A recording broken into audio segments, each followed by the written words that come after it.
안녕하세요. 현실주의자입니다. 밤이 늦었네요. 요즘 시장은 좀 좋지 않죠. 누구나 다 느끼고 있습니다. 오늘은 좀 시간을 좀 많이 보낸 일이 있습니다.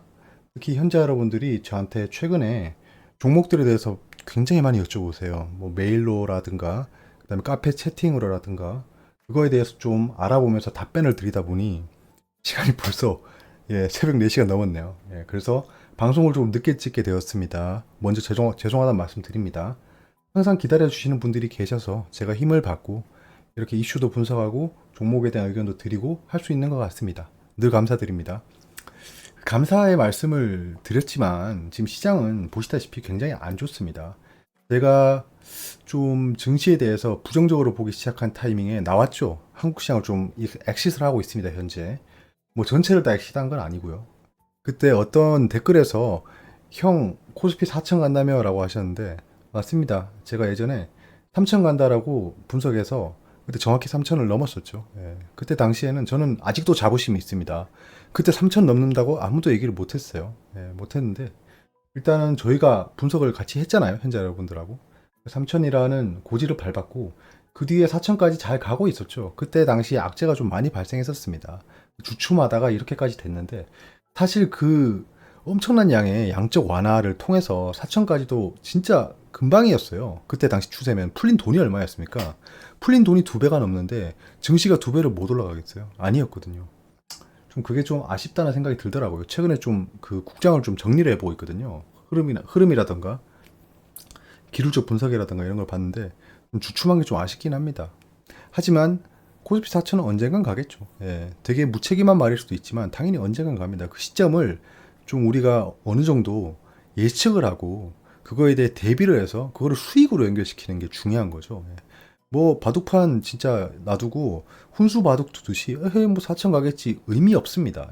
4천을 가도 나에게 떨어지는 게 있어야죠. 결국엔 그때 3천을 갈 때는 어땠습니까? 저희가 코로나 때 전부 다 욕을 할 때 저희는 특히 그 굉장히 똑똑하신 현자 여러분들이 많아요. 그때 남들이 그렇게 욕하고 뭐야 코스피 천도 뚫고 내려갈 건데 뭐 지금 매수하고 있냐라고 비웃을 때도 우리 그랬잖아요. 갑자기 옛날 생각이 좀 나더라고요. 이 국장에 대해서 좀 정리를 하다 보니까 아무튼 다사다난했던 여러 시절을 같이 거쳐왔습니다. 여기까지 왔어요. 무너지지 않고. 근데 뭐 이런 자잘한 악재에 우리가 무너지겠습니까? 투자라는 건 그런 게 아닌 것 같습니다. 나중에 이런 것들도 좀 정리해서 현자 여러분들하고 얘기를 허심탄회하게 나눠보고 싶긴 해요. 그거 다 추억이잖아요. 우리 같이 전우처럼 같이 싸웠었잖아요. 시장과 싸우고 그 다음에 뭐그 암암리에 좀 부정적인 반응을 보이는 적들하고도 싸우고 그랬었잖아요. 근데 지금 현재 보시면 알겠지만 시장도 이게 지금 최근에 많이 떨어져서 아픈 거지. 요때 대비해서 생각해보면 올랐어요. 이 증시는 오르고 있습니다. 지금 떨어졌을 뿐이에요. 그럼 여기서 잡지 않았다면 여기서 잡고 그 전에 잡았다면 그때 바닥을 보일 때 우리 그때 바닥을 보일 때 거의 바닥을 잡은 것 같다라고 말씀드렸잖아요. 그래서 그때부터 천천히 매집을 해서 기다리고 있었다면 요 하루하루 움직임이 그렇게 아프게 와닿지 않을 겁니다. 이런 것들을 다시 내 몸에 체득하고 아 이렇게 흘러갈 수 있겠구나 라는 걸 좀 느끼면 좋을 것 같아요. 여기 지금 그냥 간단히 보셔도 여기 아일랜드 갭이 생겼잖아요. 이 아일랜드 갭을 굉장히 크게 경계했거든요. 거래량이 올라가면서 이런 트랩 스윙이 발생했으니까 아일랜드 갭을 대비해야 된다 생각을 했어요. 그래서 이렇게 좀 비중 축소를 했는데 마지막에 떨어지네요.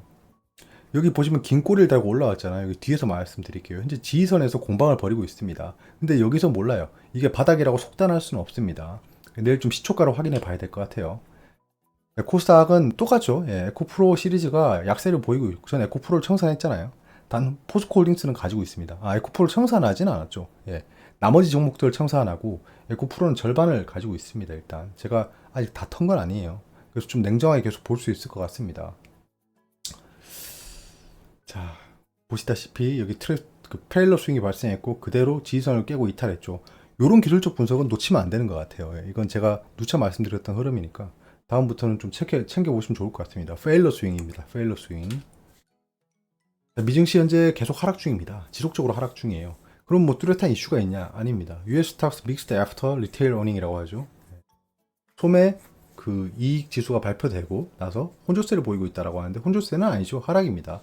혼조세를 보이다 하락 추세로 돌아간 거죠. 그만큼 지금 매도세가 강한 시장이다. 여러 가지 악재가 있겠지만 예전에 미국의 그 신용등급 강등 그 여파가 나중에 나타날 거다라고 말씀드렸던 게 이런 거예요.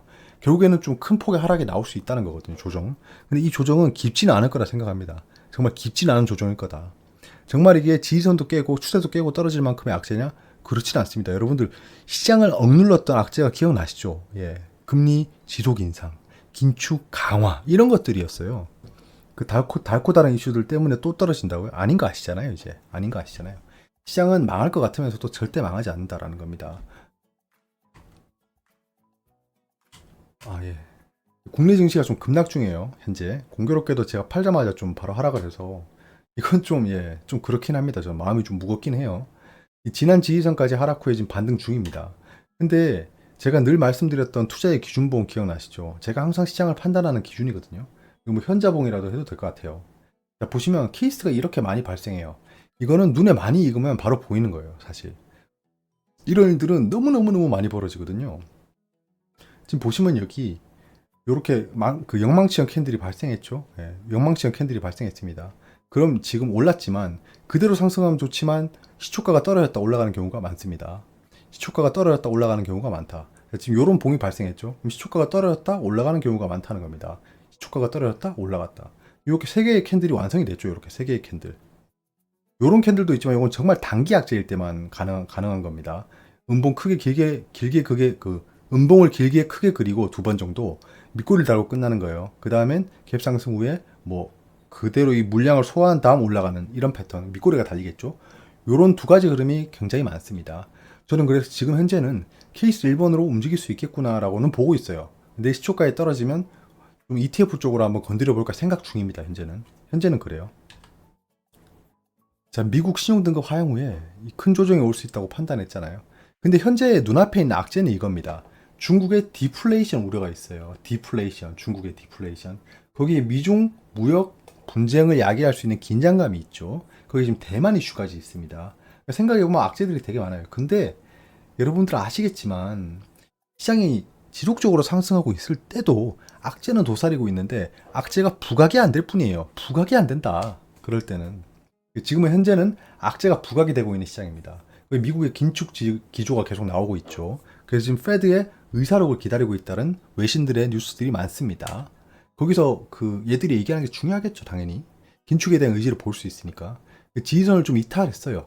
지지선을 이탈했기 때문에 지지할 때까지는 관망하시는 게 좋을 것 같습니다. 저는 일단 단기적인 트레이딩을 계속 할 거예요. 최근에는 AI, 특히 챗봇, 그 챗 GPT, 그 로봇 관련주를 좀 그 단기 수익 관점으로 들어가고 있습니다. 저는 어차피 T 로보틱스를 300% 수익률로 청산했잖아요. 그리고 바이오 중심으로 매수하고 있어요. 바이오. 다음 섹터는 AI 바이오, 그 다음에 로봇도 갈 수 있고요. 우크라이나 그 재건 관련주라고 생각하고 있습니다. 지금 계속 말씀드리고 있어요. 나중에 어떻게 되는지 한번 지켜보시죠. 단기 트레이딩을 좀 지속하고 있어요. 최근에 뭐 파두나 이런 종목에서 수익을 내고 좀 나왔습니다. 단기적으로 이렇게 해지라는 게 좋을 것 같아요. 포스코홀딩스 흐름을 볼게요. 2차전 지주가 다시 오를 수 있을까입니다. 저는 말씀드렸다시피 포스코홀딩스는 가지고 있습니다. 에코프로 BM이랑 에코프로랑요. 예, 지금 보시면 알겠지만 공매도 잔고가 포스코홀딩스는 줄어들지 않고 있어요. 줄어들지 않고 있다. 지금의 하락을 이용해서 어느 정도 소소한 공매도 상환은 있지만 아직 이 수많은 공매도 잔고를 처리하고 있지 않아요. 이건 정말 시한폭탄 같은 겁니다. 누구한테? 공매도 세력한테요. 이게 진짜 숏 스퀴즈가 나오기 시작하면 난리가 날 수 있어요. 그래서 빨리 얘들은 주가를 급락시키면서 요 물량을 해소하고 싶어 할 겁니다. 지금이 적기라는 거죠. 시장 분위기도 좋지 않아. 그게 뭐 테슬라 분위기 좋지 않아. 그리고 초전도체주로 몰리고 있으니까 수급이 자연히 여기서 빠져나가겠죠. 수익 실현하면서 초전도체주로 가는 거예요. 내가 만약에 1,000만 원을 수익을 봤어요. 그럼 500만 원만 챙기고 나머지 500만 원은 초전도체에 넣어야지. 뭐 이런 투자자들도 굉장히 많아지고 있는 거예요. 특히나 최근에 게시판, 그 네이버 게시판도 그렇고 토스증권의 게시판에 제가 자주 가요. 그러면 이 2차전지 관련주의 의견을 보고 있는데 그 좋아요가 가장 많이 달리는 글들을 보면 되게 맹목적으로 장밋빛 미래만 얘기하고 있습니다. 근데 여러분들 한번 생각해 보셔야 돼요. 저는 포스코홀딩스를 예전에 잡았잖아요. 그럼 저는 그들하고 똑같은 입장입니다. 장밋빛 미래만 얘기하면 돼요. 야, 지금 2차전지 이거 모멘텀을 믿어라. 결국엔 뭐 엉덩이 붙이고 있는 사람이 이긴다. 라고 말하는 사람들요. 전부 다 요 낮을 때 잡은 사람들이에요, 여러분. 근데 지금 문제가 되는 분들이 누군지 아세요? 여기서 잡은 분들이에요.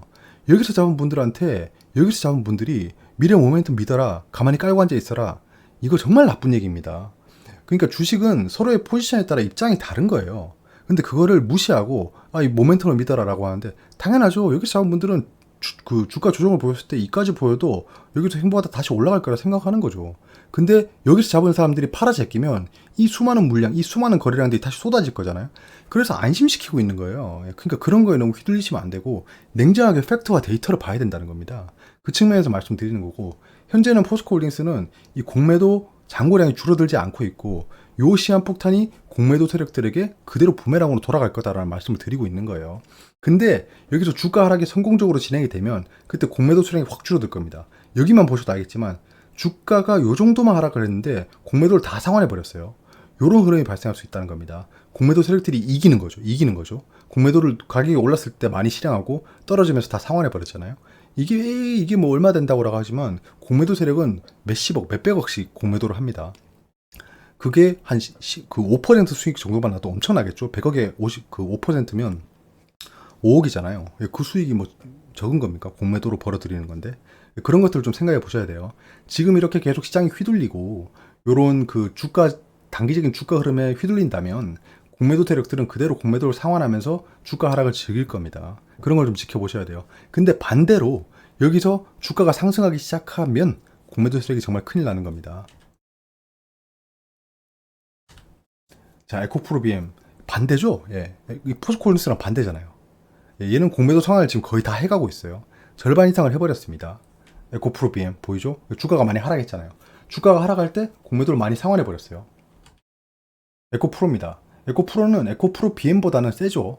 예, 그만큼 좀 공매도 잔고가 많이 상환됐으나 최근에 공매도를 하면서 다시 좀 불을 지피고 있어요. 하지만 에코프로나 에코프로 BM은 공매도 잔고가 많이 줄었기 때문에 위험하다는 겁니다. 위험하다.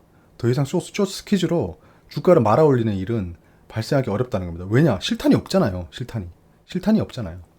여기서 많이 즐겼잖아요. 공매도 잔고에 대해서. 근데 여기서 다시 이 공매도 잔고 얼마 안 되는 거 가지고 이렇게 상승한다? 라고 보기 어려워지는 겁니다. 그래서 이때는 좀 주의를 하는 게 어떠냐라는 생각이 들어요. 제가 에코프로의 물량을 줄인 이유입니다. 개별주 장세를 대비해야 됩니다. 이제 주도주들이 굉장히 시장을 뒤흔들어 놨어요. 특히 초전도체나 2차전지 그리고 로봇 관련주가 시장을 뒤흔들어 놨잖아요. 이제는 걔들이 조정을 보이면서 그 자금들이, 갈 곳 잃은 자금들이 여러 군데로 들어갈 거예요. 그러면 낙폭 과대였던 종목들로 들어갈 거고, 또는 미래 유망 섹터로 들어갈 겁니다. 그런 식으로 흘러가는 개별주 장세가 이어질 수 있어요. 일단은 제가 판단한 대로 흘러는 가고 있으나 결국에는 주도 섹터에서 수익을 극대화해야 됩니다. 국장은 그래요. 한국 시장은 그렇습니다. 한국 시장은 모든 종목들이 해피하게 다 상승할 것처럼 생각하면 안 돼요. 예, 몇몇 주도주가 시장을 이끌어가고 걔들이 지수가 멀쩡한 것처럼 지켜주고 있는 겁니다. 그런 것들을 저는 이제 최근에 이 트렌드를 인정하기 시작했고, 그래서 이제 미장으로 옮길 준비를 하고 있다는 겁니다. 특히 멤버십 회원분들 덕분에 제가 응원을 많이 받고 있습니다. 항상 감사의 말씀 드립니다.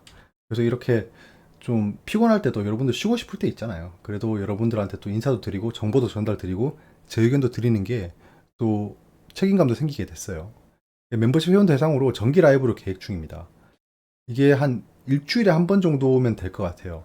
너무 무겁게 하면 또 준비하는데도 오래 걸리고 또 일상생활에 지장도 받을 수 있으니까 최대한 좀 가벼운 이슈 하나로 운을 띄우고 여러분들의 의견을 들으면서 서로 얘기도 하고 또 특정 종목 분석도 하면서 또 얘기도 나누고 이런 것들이 되게 좋을 것 같아요. 그리고 뭐 세상 흘러가는 얘기도 굉장히 좋겠죠. 주말 특정 시간이 어떨까 합니다. 그래서 이거는 지속적으로 말씀드리겠습니다.